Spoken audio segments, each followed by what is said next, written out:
All right, so I'm going to go ahead and record this. Thank you again. We have David Goldstein joining us here from Smithfield Culinary. There's a lot of great products up here. There's a lot of great swag at your tables. I'm digging the puzzle.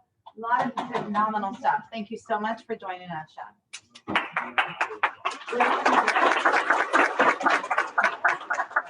Thank you all for having me tonight. It is really my honor and my privilege to be here, and I want you all to know that.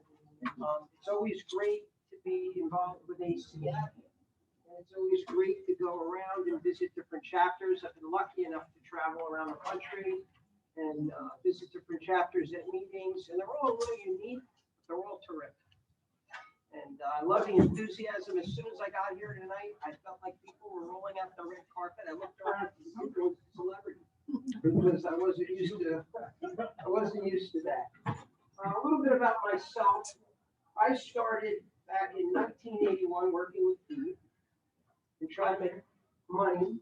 My family had two businesses, none of it food related. My grandparents actually owned a candy store. And I had an uncle who was a mess sergeant for 38 years in the United States Army. But other than that, my whole family had nothing to do with the food industry. So growing up, both my parents owned businesses. I tend to cook a lot to help with the family meals.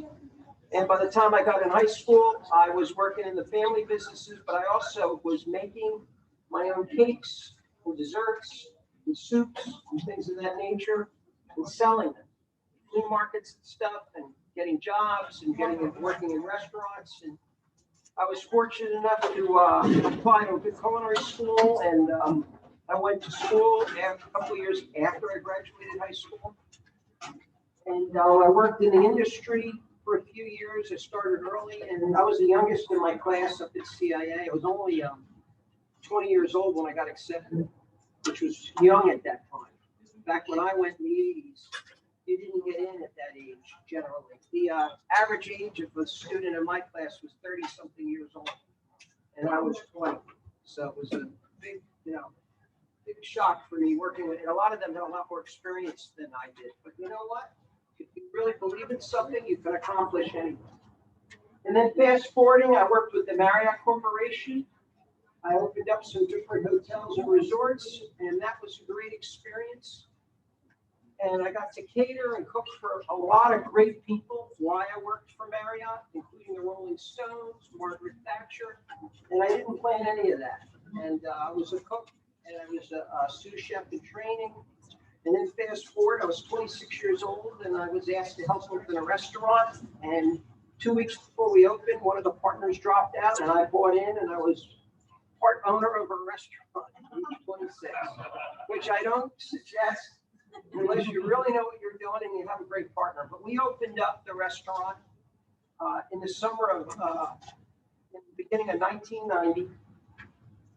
And our restaurant was going to be Middle Eastern. We bought an American restaurant. We were converting it to a Middle Eastern restaurant, featuring Egyptian, Israeli, Lebanese, and Middle Eastern and Mediterranean cuisine. My partner was from Egypt, and my chef was actually Palestinian.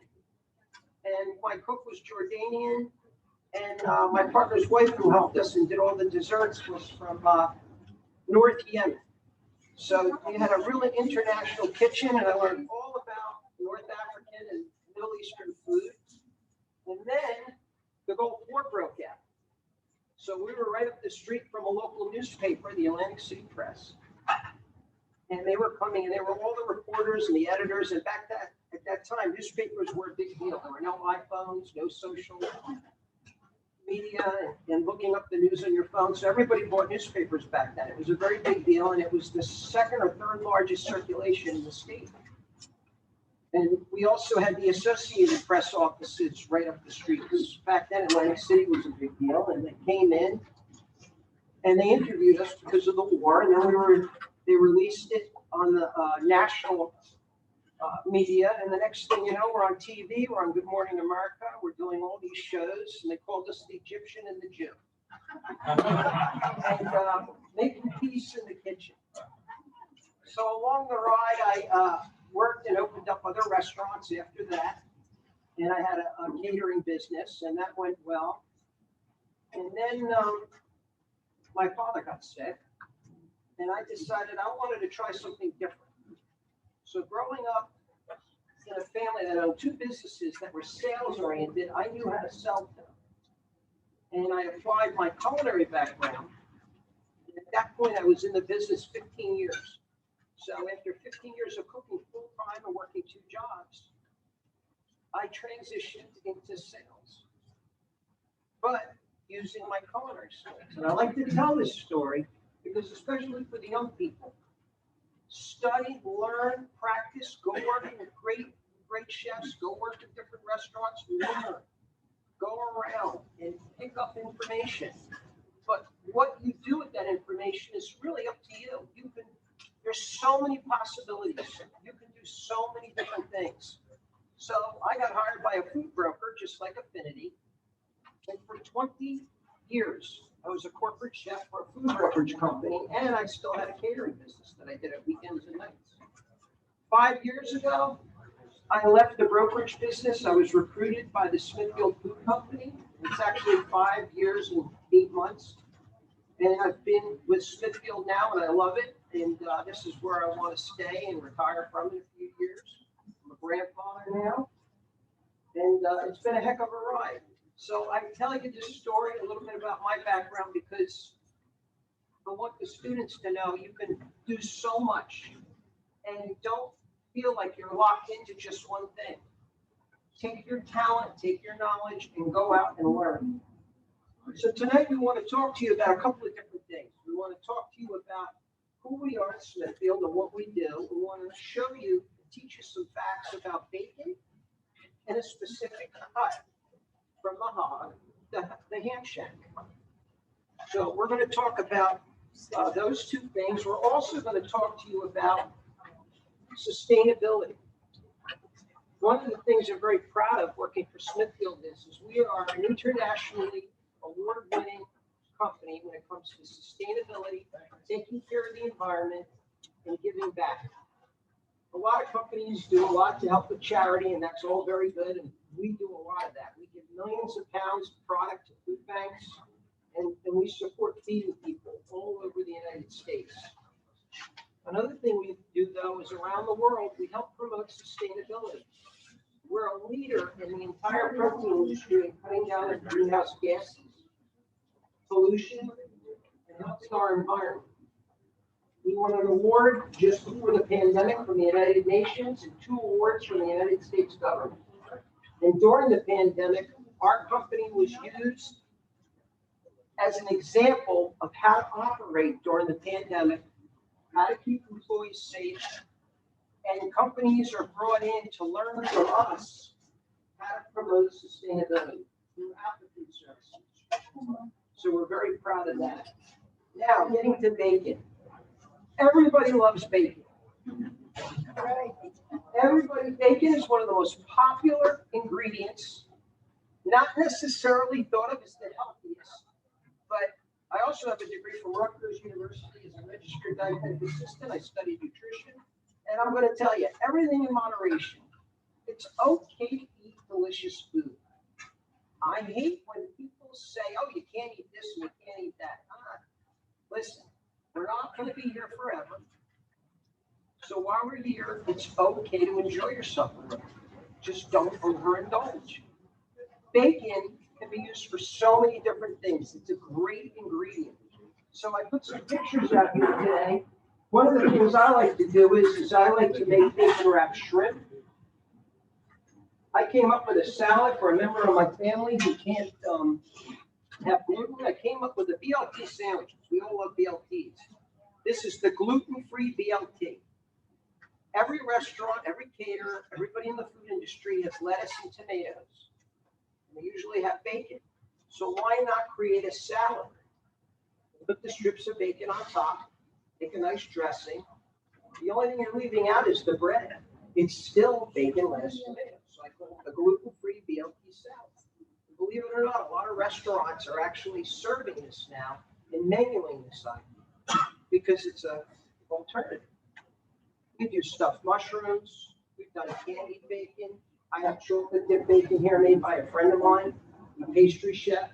So bacon is Could be in an appetizer, it could be with seafood, it could be an entree, it could be in a dessert. The point is, it's not just bacon and eggs, although I made an appetizer here called bacon and egg deviled eggs. You make deviled eggs.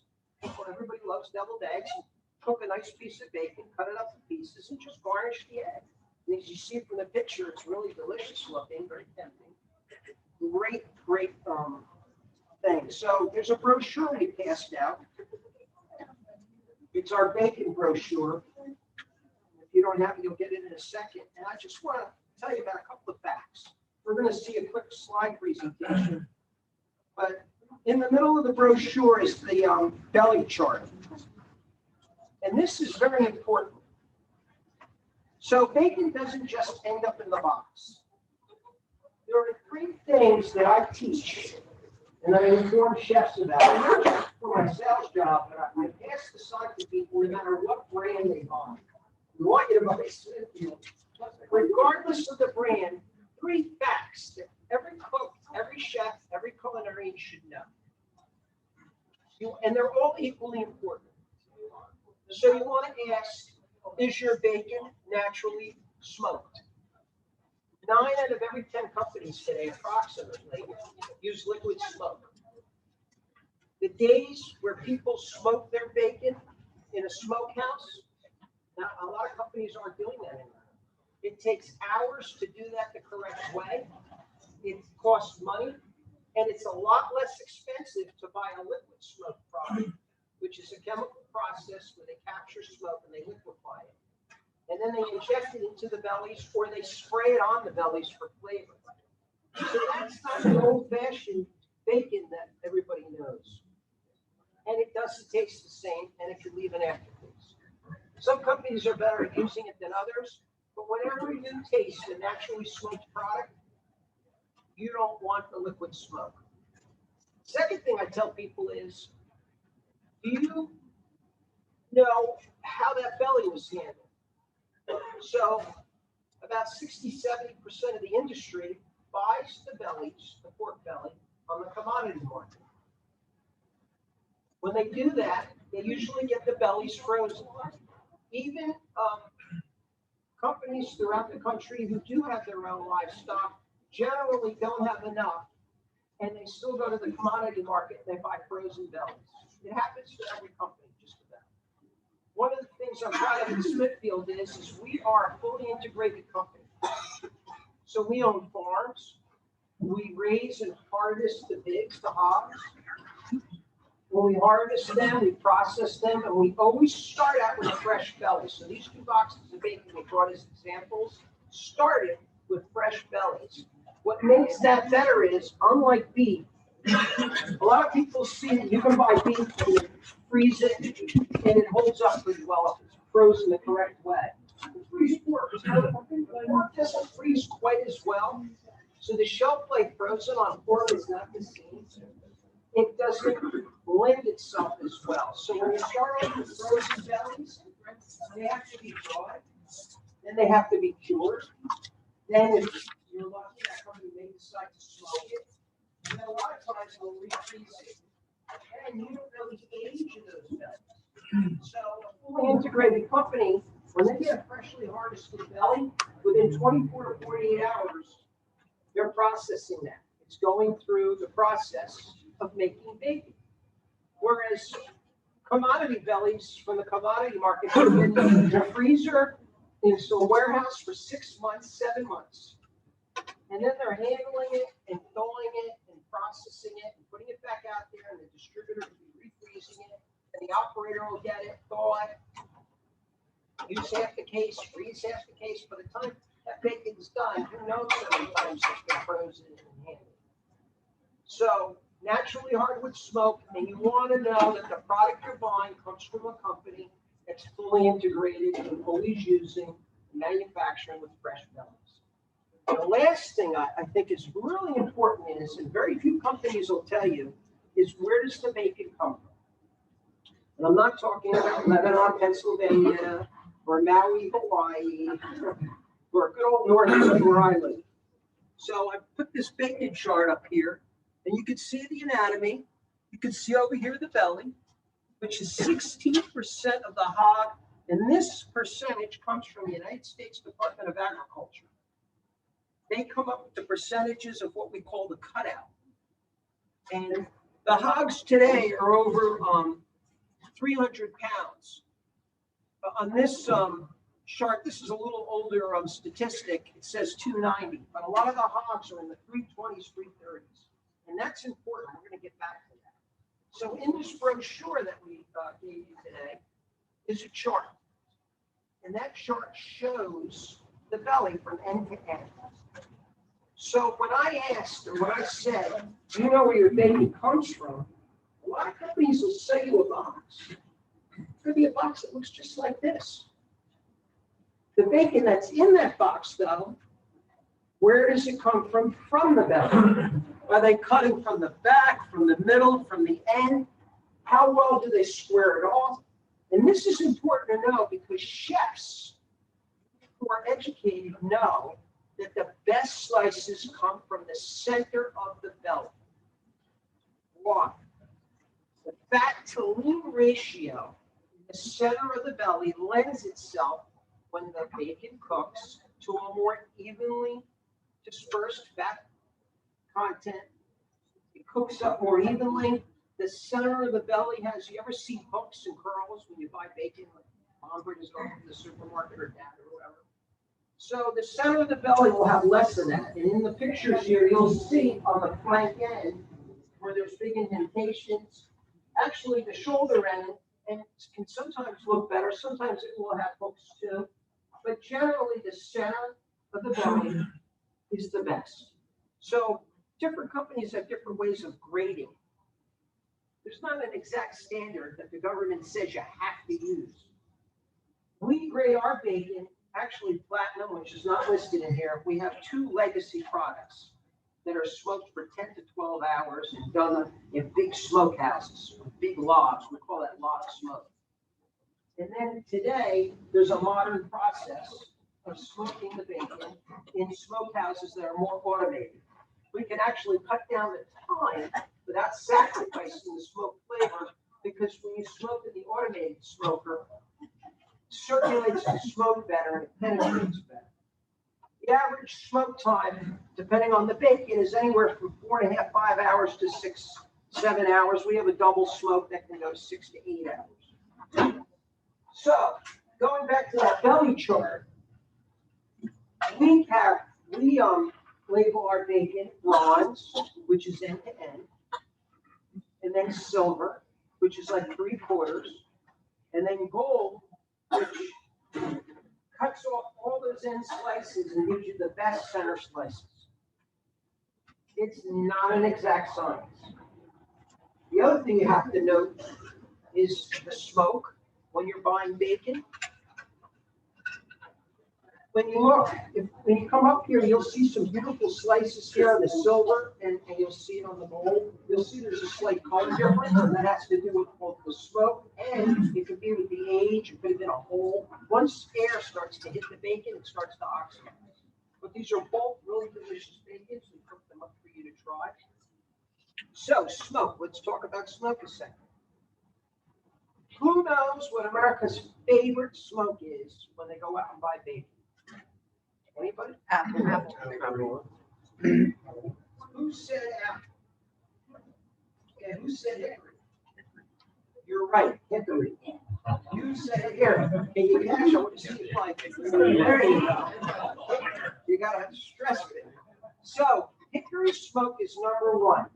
Who knows the percentage of people that like hickory best? 80. It's between 75 and 80%. Almost 7 to 8 people out of every 10 hit hickory in a blind taste test. So here you go. Who said 78? Distance, you got the So distance? you can't throw that far. You'll have to We need a middleman. So We here's need a the second thing middleman. about that. I tell my wife, when you go to the supermarket, and the apple was always $2 more than the bacon that's not labeled. 90% of the bacon made is usually hickory smoked anyway. It costs anywhere from 1 to 3, 4 cents a pound less to smoke the hickory. Apple's just more expensive, the wood. It's not that much more, but it's a couple of pennies. But in the supermarket, they'll charge you, like on a 1 pound pack, you'll see it for $1 to $2 or $3 more per pack. And then they say, hey, we're running a sale, we're taking 50 cents off. Everybody runs to get the apple with bacon. They don't know that they like the hickory better anyway. So try different things. Applewood can be absolutely delicious, and some of the other woods, cherry wood. On a scale of 1 to 10, apple's like a 2.5 to a 3. Hickory is a 4.5 to a 5. Then you have big woods that are off the chart, like pecan. I don't like pecan. I don't like it in anything. But companies will take different things and they'll advertise them and they'll market them. So understanding what you're buying is really important. As chefs, when you're cooking, understand that the strength of the smoke is going to affect the bacon and how they handle the smoke. So you could have a really harsh wood, but if you don't smoke that long or you use something artificial, you may be able to control it. It's not going to taste right. So you want to go with a company that's using a natural hardwood smoke process and uses the best woods. And we do about 95% of all our smoking is done with hickory or apple. The apple is still really delicious. We make a product called apple cider bacon, just as an example. We only do it in gold. So when we're doing the curing process, we inject the belly with a little bit of apple cider. We have a proprietary cure. And when you cook that, it gets a little darker, caramelizes. Really beautiful, beautiful product. Sure. Do they, back when I had hair, they used to, Smithfield would do mesquite. Do any mesquite any longer? Out west, they still do a little bit of mesquite. They have a plant out there. During the pandemic, we suspended a lot of specialty things. So I'm just going to touch on that for a second. During the pandemic, a lot of companies, including ours, had people that were working, and then all of a sudden they weren't working. We had a lot of senior people working in the plants, especially people with terrific knife skills. You can imagine an employee that's been there anywhere from 15 to 30 years that knows how to butcher that hog, and then all of a sudden they don't want to be in the plant anymore. They want to get COVID. The next thing you know, we're bringing in new people. Their skills aren't the same, so we concentrated on getting them good at doing the core items. And as we've gotten back, we've hired a lot of new people, trained them. We're doing very well. We have very high standards, and we try to set an example for the industry. More of those products are coming back. But we try to stick to what people really like. We do a lot of research. We work with economics, restaurants and institutions, National Restaurant Association, a lot of research firms. It's in Smithfield's interest to make sure that we're making and presenting the products that people really want. There are a lot of bad products out there. That's why I tell you about the statistics of what's really the most popular smoke. So you know, knowledge is power. And a lot of these statistics and facts are not shared all the time. So before I run out of time, I'm going to... Speaking of which, and I'll get this. So what's in your cure? Proprietary cure. Do you use pink salt? I gotcha. I'm going to... Your PowerPoint? Yeah, let me... Yeah, I'll bring it up for you here. Thank you. Yeah. Okay, so I'm going to fly through this. Just bringing it down. I'm thinking that we just have to click there. Okay, I can do and now that. you can scroll it down. All right. I can click on. I just can click on that one. Oh, no, it's not moving down. Yeah. So it should be. Let's see if Okay, here we go. So we're going to quickly go through a quick slide presentation. When you're looking at bacon, you're defining the category, how bacon is. Oh, the battery's running low. That's where. Chef, do you have a plug? That's a good question. All right, so we look for product defects, and I just want to go over a couple of things. A good manufacturer will be honest and tell you that when you buy a box of bacon, there's no such thing as perfect in every box. And the reason why is hogs are not cookie cutter. When we raise the hogs as hard as we try to get uniform weight and get them as uniform as possible, some hogs are going to grow big, some hogs are going to grow small. The bellies are going to vary in sizes. So we have what's called a Northwestern bacon, and that's from larger hogs. We take those bellies and we make certain bacons that are very popular, especially out in the Northwest. They like the longer, thinner slices. We make a product called Northeast bacon. That's more popular in the East Coast because we're used to smaller hogs here. And then we have a lot of standardized mid-level hogs in terms of weight. And a lot of our bacon, we use mid-range bellies. There's 12 different categories of belly weights, and I'm not going to get into the exact details on that. What you need to know is that you're getting consistency. When the product defects can be the hooks, the eyes, if it's not handled right, too much salt, how they cure it, if they've under-smoked it, all these little things will affect how the bacon comes out. We told you that it comes from the belly. We only use fresh bellies, no MSG, no TVP, which is textured vegetable protein. A lot of companies add textured vegetable protein.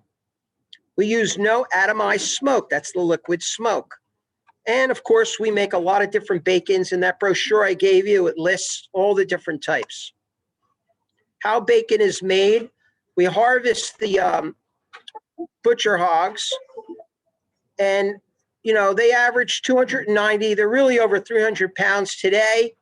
The carcass is broken down. You'll see on the chart I have hanging, you have the ham, you've got the loins, the ribs. We separate the bellies. The bellies are squared off. They're smoked and cured. Oh, there we go again. You just want to make it exciting for you. Yes. It's beat the battery clock. We got it. There's a whole lot of technology So up here. using the raw materials, we take the product, we quickly chill it. When it's chilled, it slices better than post-chill. The meat is sent for processing and disassembly. The ribs are attached and taken off, rolled. We press the belly. When the ribs are removed, we trim the belly and it's ready for inspection. After inspecting, we remove the rind and the skin. We begin with the curing solution. After the curing solution, we hang them on trees and they're transported to the smokehouses. And you can see the picture there of the before and after in the smokehouses. You could see here how they come out.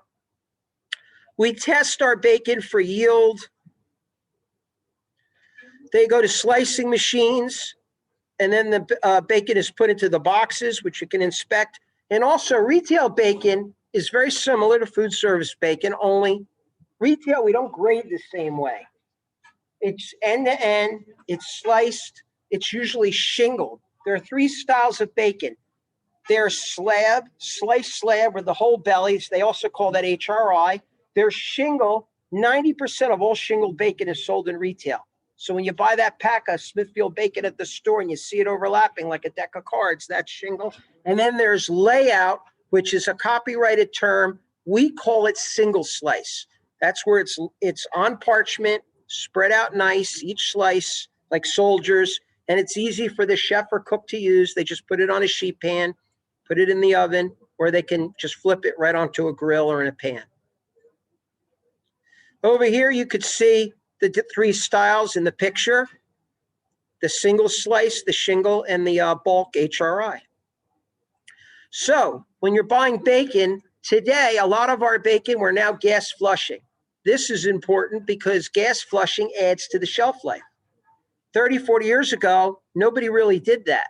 Today, if it's 95, 100 degrees in the summer, and your distributor or whoever you're getting your bacon from is giving you bacon, you want to know that that bacon is preserved the best way possible. Gas flushing it doesn't mean it won't go bad, but when the temperature's hot and they're taking it off the truck, it helps ensure a higher level of safety and keeps the quality there.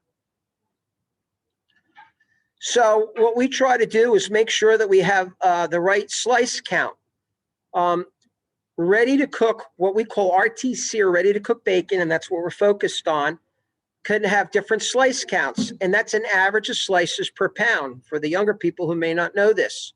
So 6 to 8 is 6 to 8 slices per pound. That's a really thick bacon. 10 to 14 is a thick bacon, and then 14, 18, 18, 22. There are companies that do 22, 24, and 24, 26, which is very rare.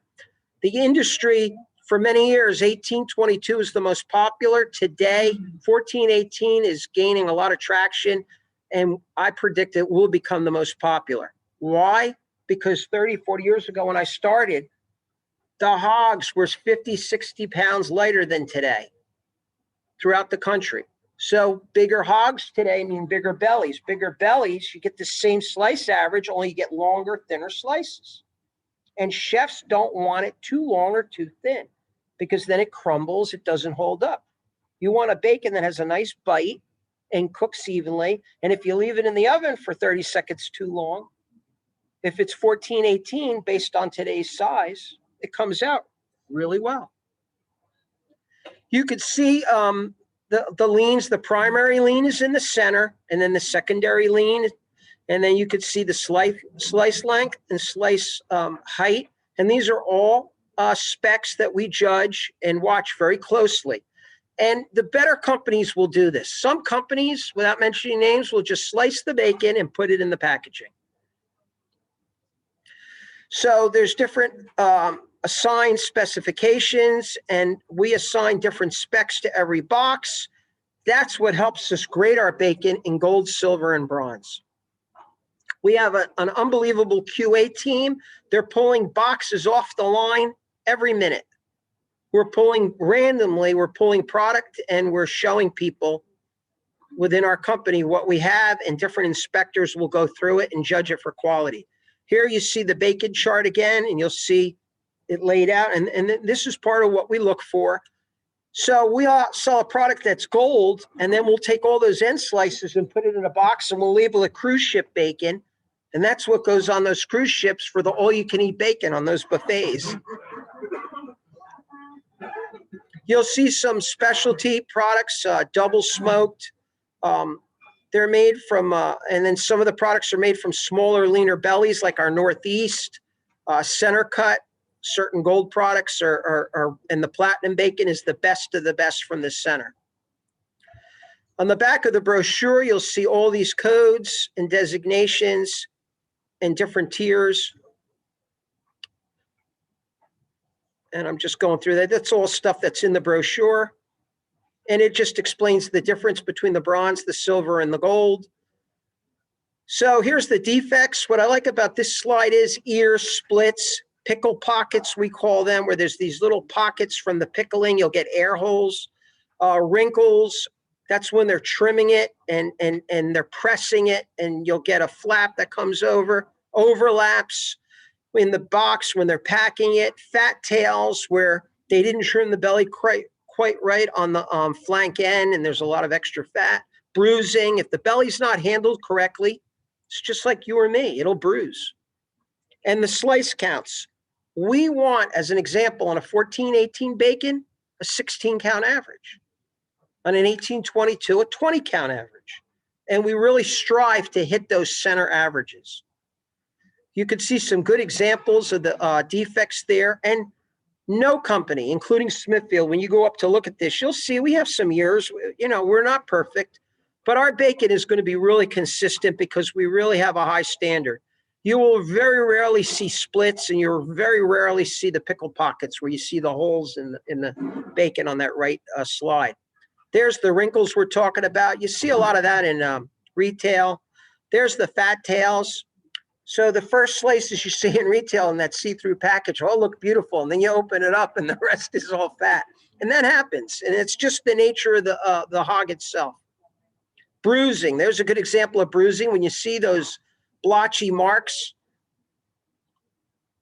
make sure you read the box and the label. If there's ever a complaint, like with our product, get the code number, take a picture of what we call the license plate on the end of the box. We have those facing out.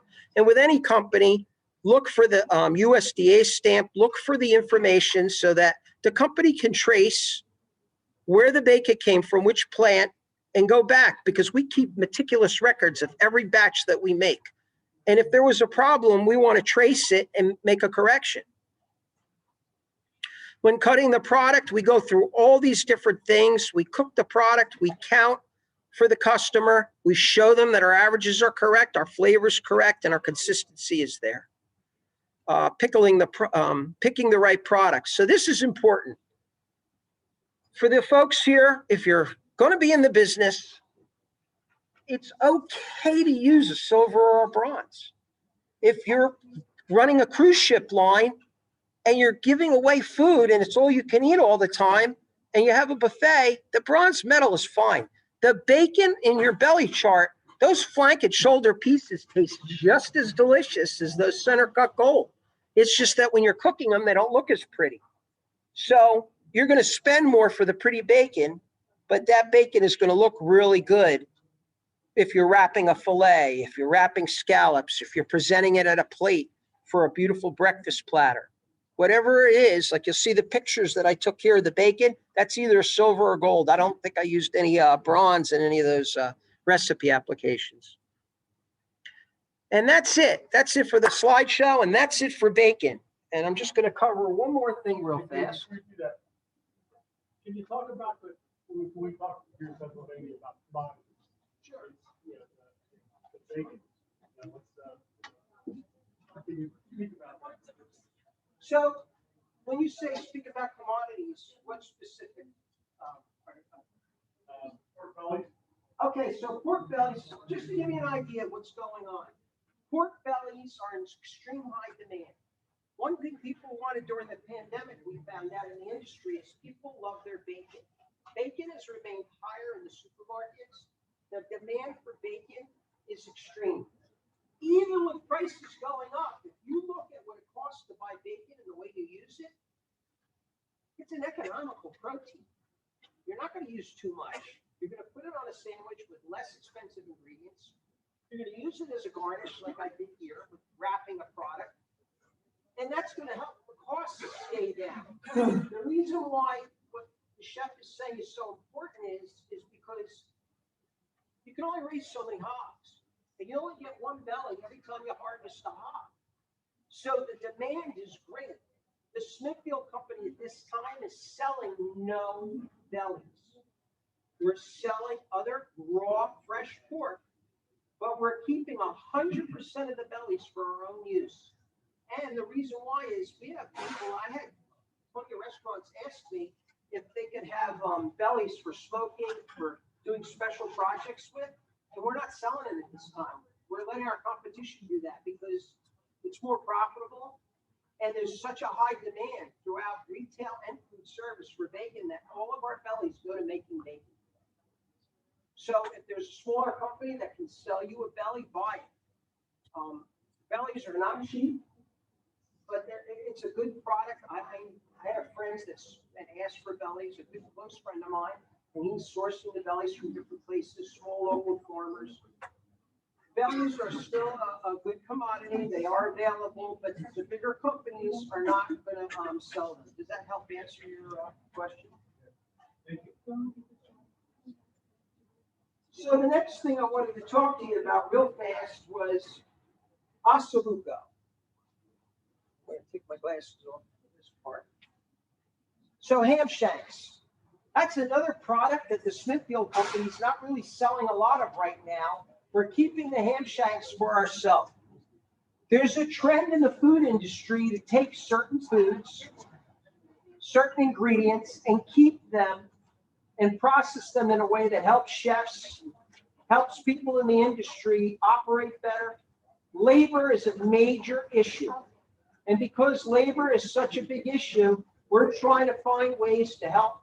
We want to let people be creative. We want all the young culinarians to practice their craft and use different recipes. But one of the things that we've done is 20 years ago, the old farmland division, now Smithfield, came out with a fully cooked ham shank, ossobuco. So ossobuco is a really nice entree within the industry. It's a great moneymaker. You'll see it has the two bones, the tibia and the fibula. The small bone, fibula. This whole piece of meat, fully cooked, weighs 18 to 22 ounces. It averages 20 ounces, fully cooked. It was bigger, before cooking. So after we, a couple of years after we started making these, we came up with this idea of making what we call the hog wing. We spelled it H-A-W-G. Harley Davidson took us to court and said, you can't call it that. The cockroach. So we renamed it the Kansas City Wild Wing, KC Wild Wing. And that is this small bone right here. We peel that piece of meat off the side, and we end up with this wing section. And it's fully cooked. And we call it the original KC Wild Wing, and it averages 4 ounces.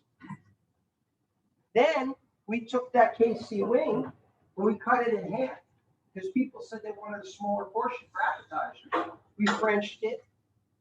And this is the mini wing, the mini KC wing, and that averages 2 ounces. Then during the pandemic, there wasn't a lot to do. And we weren't really making these.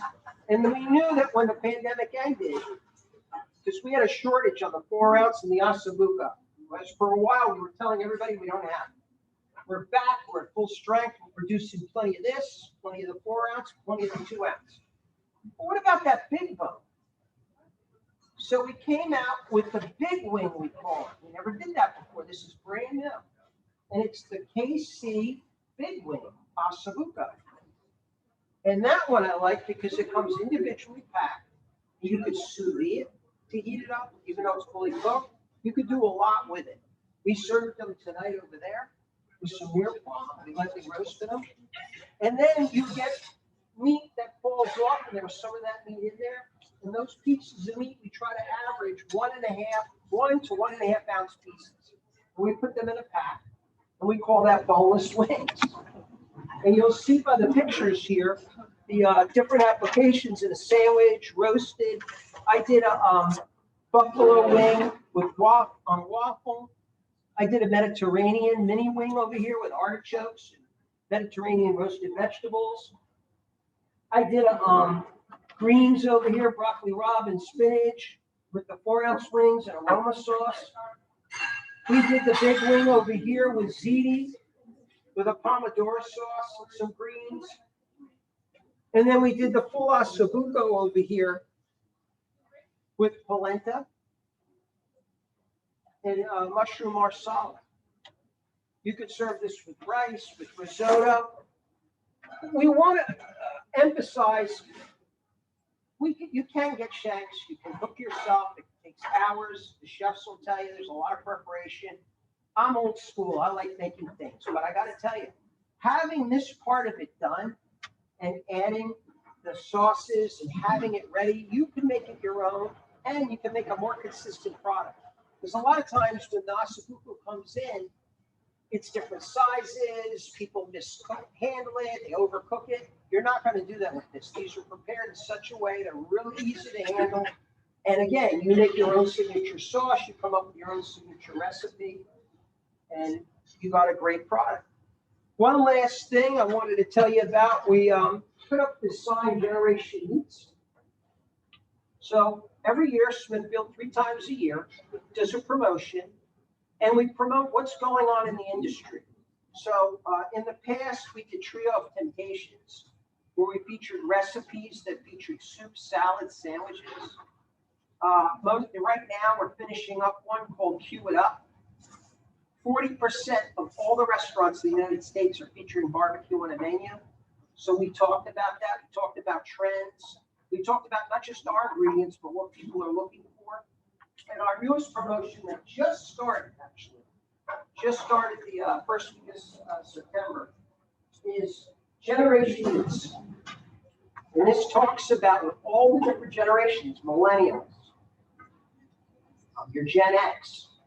If you open up the brochure, we'll hand these out. There's a website. You can go on and get a lot of great information that tells you what is the industry doing? What are the national chains doing? What are the mom and pops doing?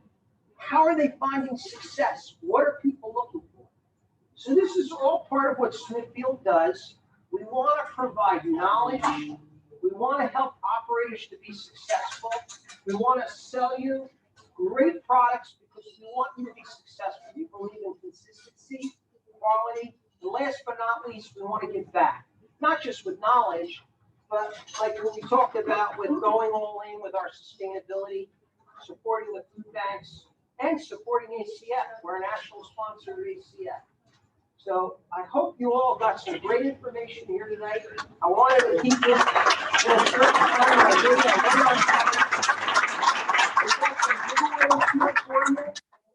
I hope you all got something out of it. Again, thank you very much for letting me be here. Thank you, David. Thank you. Thank you. Definitely excellent. The presentation wasn't enough. They brought great door prizes. Chuck, can you tell me what this gold certificate is? Oh, yeah. So when they pull the ticket, somebody's going to win a 1-year membership, free membership to ACF. If you're already paid, it's okay. This is next year. Right. So we have door prizes, also a couple items over here. Yes. Does everybody have their door ticket, door prize ticket? Anybody need students in the back? There's a few in there. If we could just give you that. And I'm gonna take my number.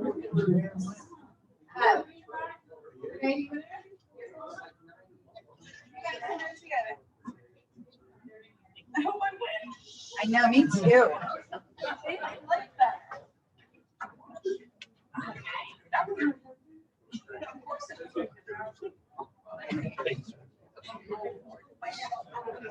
All right, whenever you're ready. What's the first one for?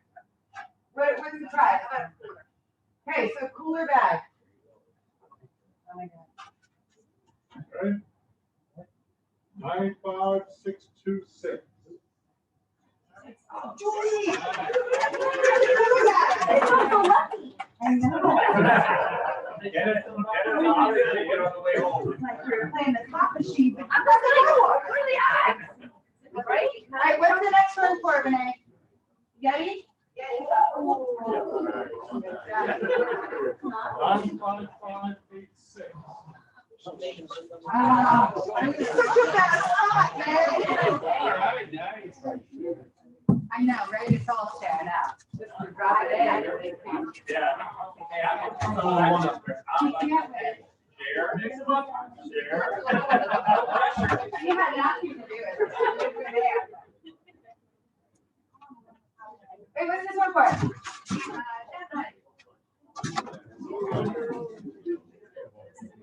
Nine five 603.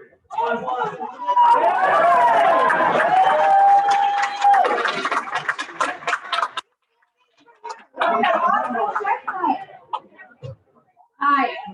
Tell your friends how great it was coming to the meeting tonight. All right, what's the next report? Cooler bag with membership. Another cooler bag.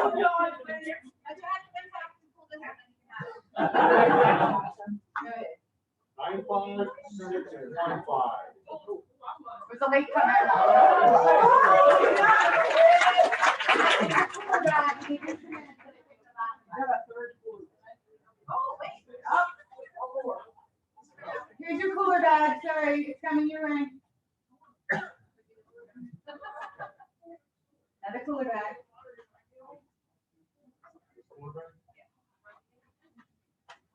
95593. Oh my God!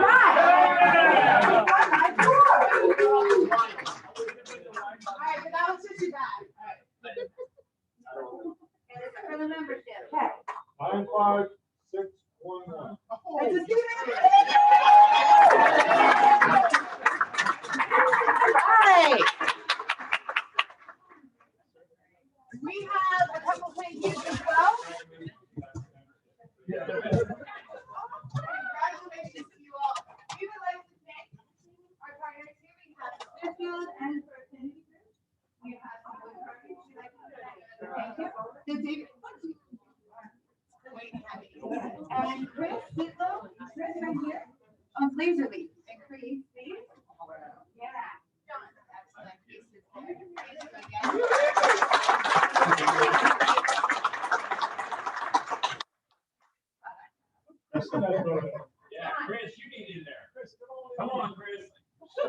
Then Chris get up there. Yes, all his work. And could you guys get Chef Daco?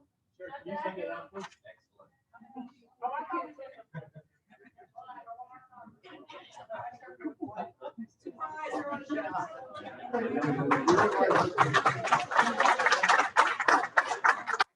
And to all the students, Chef Daco, Chef Sackett, thank you very much.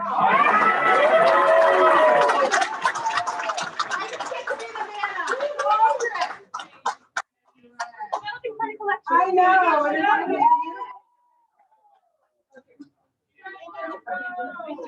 beautiful?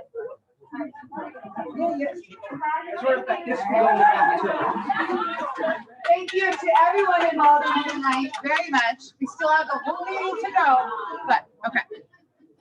All right, I'm gonna go ahead and stop recording, but keeping the meeting going. I think.